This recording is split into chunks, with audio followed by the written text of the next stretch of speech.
These times, with the successful new series adaptation, The Handmaid's Tale by Margaret Atwood strikes because of how contemporary it is.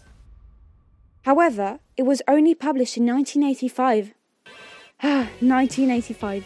Gorbachev ends the arms war, Back to the Future comes out, and the United Nations Decade for Women, set in 1975, ends with the Nairobi Worldwide Conference for the Women, which was supposed to change things for women. Did it? We'll see. Nevertheless, while Gilead was coming to life, actions were being taken and voices were rising.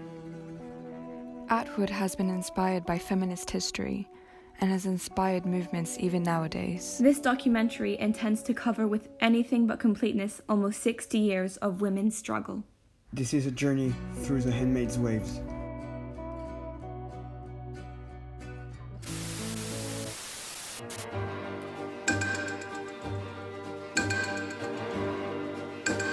During the second wave of feminism, the term feminism starts to be referred as women's liberation. It begins with Betty Friedan's essay, The Feminine Mystic, which came out in 1963.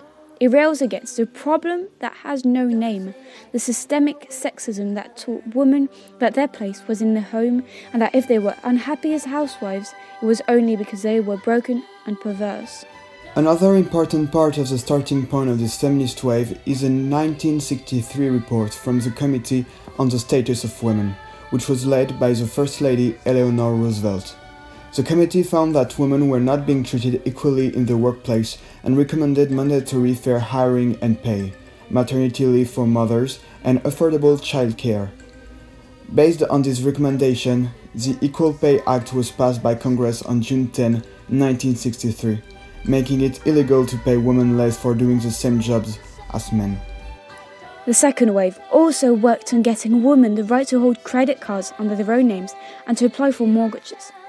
It's interesting to note that one of the first things women lose during the formation of the Republic of Gilead is their credit cards, as we learn in chapter 28. But the feminists of the second wave also fought to outlaw marital rape, the same that becomes an institution in Gilead, as well as sexual harassment in the workplace, and build shelters for domestic violence victims. The personal is political, said the second wavers. They would go on to argue that problems that seemed to be individual and petty about sex and relationships and access to abortions and domestic labor were in fact systemic and political, and fundamental to the fight for women's equality. Thanks to their fight, oral contraception was introduced and abortion was legalized in 1967, giving women more control over their sex life. They began to associate the subjugation of women with broader critiques of patriarchy, capitalism, normative heterosexuality, and the woman's role as wife and mother. As a result, women gathered together in 1968 to protest the Miss America pageant and its demeaning patriarchal treatment of women. As part of the protest, participants ceremoniously threw away objects that they considered to be symbols of women's objectification, including bras and copies of Playboy. A reference to that is on page 48 of The Handmaid's Tale, where Alfred's mother burns pornographic magazines in the local park. The second wave cared about racism too, but it could be clumsy in working with people of colour. As a women's movement developed, it got rooted in the anti-capitalist and anti-racist civil rights movement, but black women increasingly found themselves alienated from the central platforms of the mainstream women's movement. Indeed, the feminine mystic and its problem that has no name was specifically for white middle-class women who had to work to support themselves and that were in majority black, experienced their oppression very differently from women who were socially discouraged from working.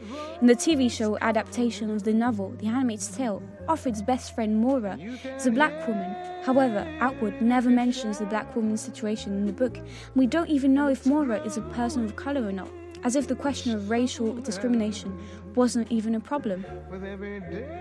In response, some black feminists decamped from feminism to create womanism, a term coined by the writer Alice Walker in the short story Coming Apart. She says that womanist is to feminist, as purple is to lavender.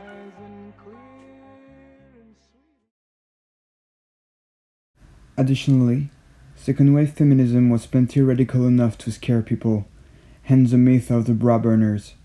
Despite the popular story, there was no mass burning of bras among second-wave feminists.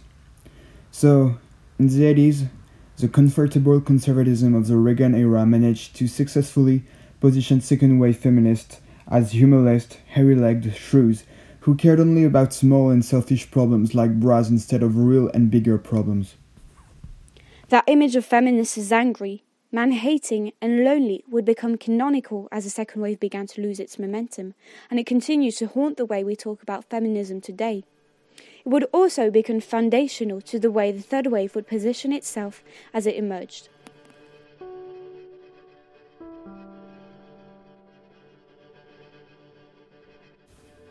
Elizabeth Evans once said, "The confusion surrounding what constitutes third-wave feminism is in some respects its defining feature."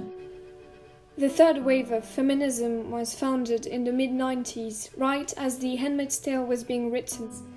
It was led by women who, born in the 1960s and 70s in the developing world, came of age in a society that was evolving with the consequences of the first and second waves. Indeed, the rights gained by the activists from the second wave served as a foundation for those of the third wave. Although the third wave feminists respected the work and rights obtained by those of the first and second waves, they critiqued some of their work as they felt it was unfinished. They wished to redefine what it meant to be a feminist and, by doing so, fought for gender equal rights, but also against racism, homophobia, and the inequality of social classes.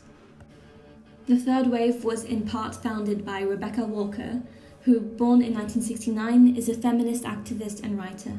She is the daughter of Alice Walker, who was one of the founders of the second wave back in the early 1960s.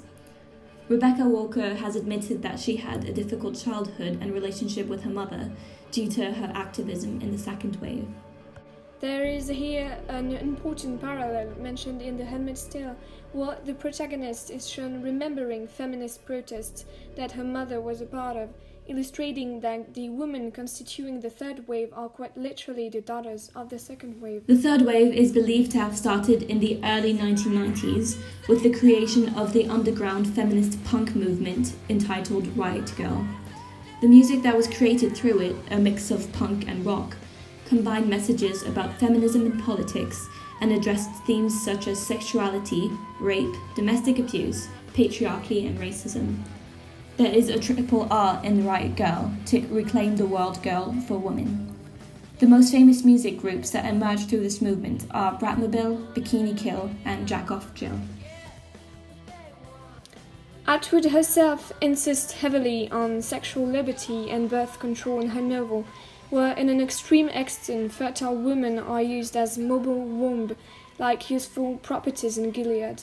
In 1991, Anita Hill testified against Clarence Thomas, who is now considered to be the most conservative judge in the United States Supreme Court, saying he sexually harassed her. The Senate Judiciary Committee was only composed of white men, and even with the allegations against him, Clarence Thomas was still confirmed to the Supreme Court. This is believed to have been one of the origins of the third wave of feminism, as Rebecca Walker published an article in Mrs. Magazine named Becoming the Third Wave, in which she wrote, "So, I write this as a plea to all women, especially women of my generation. Let Thomas' confirmation serve to remind you, as it did me, that the fight is far from over. Let this dismissal of a woman's experience move you to anger. Turn that outrage into political power. Do not vote for them unless they work for us. Do not have sex with them. Do not break bread with them. Do not nurture them if they don't prioritize our freedom to control our bodies and our lives. I'm not a post-feminism feminist. I'm the third wave." Arguably, the biggest challenge to third wave feminism was that the gains of second wave feminism were taken for granted and the importance of feminism not understood. Baumgartner and Richard, in the 2000s, wrote, "For anyone born after the early 60s, the presence of feminism in our lives is taken for granted. For our generation, feminism is like fluoride. We scarcely notice that we have it. It's simply in the water." Essentially, the claim was that gender equality had already been achieved, via the first two waves, and further attempts to push for women's rights were irrelevant and unnecessary, or perhaps even pushed the pendulum too far in women's favor. This issue manifested itself in the heated debates about whether affirmative action was creating gender equality or punishing white middle-class males for the biological history that they had inherited, as Jacob's son thought creating Gilead. Third-wave feminism therefore focused on consciousness raising, quote-unquote, one's ability to open the mind to the fact that male domination does affect the women of our generation is what we need now.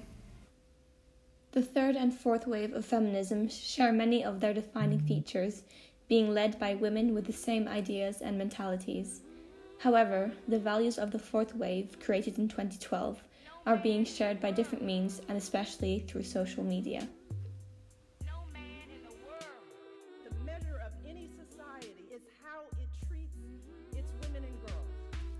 In the 21st century, feminists aren't necessarily activists.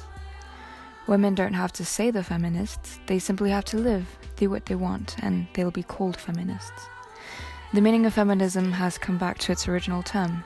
It's women who have a choice, who are treated equally to men. They don't need to take part in protests and burn bras. As long as they pursue their careers or willingly stay at home, they're feminists. A big part of fourth-wave feminism is women in power, which includes women in politics. In New Zealand and Germany and Denmark and the United States, women are taking a stand in the political world. These women are feminists because they've managed to show people that politics aren't necessarily made for men. Women can be leaders, they can be ambitious, and having strong opinions doesn't make them masculine women or irritating women. The Handmaid's Tale has often been used as a reference to represent the dystopia that feminists have been fearing since the beginning of Trump's presidency. The Squad is the informal name for a group of 6 Democratic members of the US House of Representatives, including Alexandria Ocasio-Cortez, who's become a symbol of a woman in power in social media. The Squad was initially composed of 4 women, all under the age of 50, AOC being the youngest. For the last few years, they've been seen as a group of strong, fearless women of color, making sure that the US doesn't become the Handmaid's Tale's dystopia. Having a daughter does not make a man decent. Having a wife does not make a decent man. Treating people with dignity and respect makes a decent man. I am someone's daughter, too. My father, thankfully, is not alive to see how Mr. Yoho treated his daughter. My mother got to see Mr. Yoho's disrespect on the floor of this house towards me on television. And I am here because I have to show my parents that I am their daughter and that they did not raise me to accept abuse from men. Within a few years, the costume from Margaret Atwood's famous book The Handmaid's Tale has become one of the most common and worldwide known symbols of feminism, to protest against various issues related to the requisition of women's bodies by the state. It's a costume that brings women demonstrators very close together and gives a sense of belonging to a strong political community, allowing women to speak out and to say what they think, without fear of being arrested for causing disorder. This costume has been used to protest in countries that prohibit birth control and reproductive health information. States where the government indirectly claims ownership of women's bodies through forced procreation. The demonstrations in Ireland in 2017 and in Argentina in 2018, both aimed at protesting against laws prohibiting abortion. Many demonstrations have also taken place in the US in order to show their disagreement with the sexist policy of President Donald Trump, like the one in Philadelphia in 2018 or Washington in 2017. The Handmaid's Tale's original story unfolded in the US after all. In March 2017, in Texas, at a demonstration on sexual and reproductive rights, women saw this uniform as a way to challenge the sexist policies and excesses of the US government. Social media plays a big part in the fourth wave of feminism. It's the reason why the Me Too movement became so popular. Emma Watson is an actress, but she's also a symbol of feminism in pop culture and on social media. She's very influential and inspirational for many young girls who look up to her. Among many other mainstream celebrities, she uses her voice in social media to speak out about feminism. Emma Watson has been an ambassador for the United Nations Women Goodwill since 2014. In 2017, she hid 100 French copies of The Handmaid's Tale in Paris to push people to read the novel. The novel is in fact a symbol of feminism, just like we said earlier. Talking about it and having conversations about it are ways to fight against sexism. Emma Watson is a symbol of feminism and uses this novel to speak out. It shows how this novel is still so important today and is talked about on social media. The term feminism is being redefined and changed following the issues on transgender women. People who fight for trans women are fighting for trans rights and for women's rights. Feminism isn't just for cisgender women today. It's seen as a fight for anyone who's a victim of sexism, including men. However, trans women have spoken about how they don't feel represented in The Handmaid's Tale, which is to them disappointing, especially since the novel has become such a big symbol of feminism during Trump's presidency. These women have explained that they'd be the first one to be killed if they lived in the dystopia that Atwood created. The novel has been adapted into a TV series that has the same name, which is why the novel has been discussed much more recently, despite being published 35 years ago. It's important, however, to think about women in some countries, including some theocratic countries, that still follow stereotypes. Women are still forced to be submissive to men in many cultures. In the last few years, even in the US, some schools banned the novel because they considered it too vulgar, sexual, and morally corrupt. Thankfully, we can hope that new waves will rise and make the world a better place for women. I came away from this book thinking, Ms. Atwood really knows and understands human beings. It makes it so admirable that you're an optimist and that you're able to maintain this hope about But I see humanity. a lot of good things that they do too. Some people do some quite brave things, which some of us would also do under the circumstances maybe. But we don't really know, faced with impossible choices and difficult decisions. We don't really know what we would do until we're there.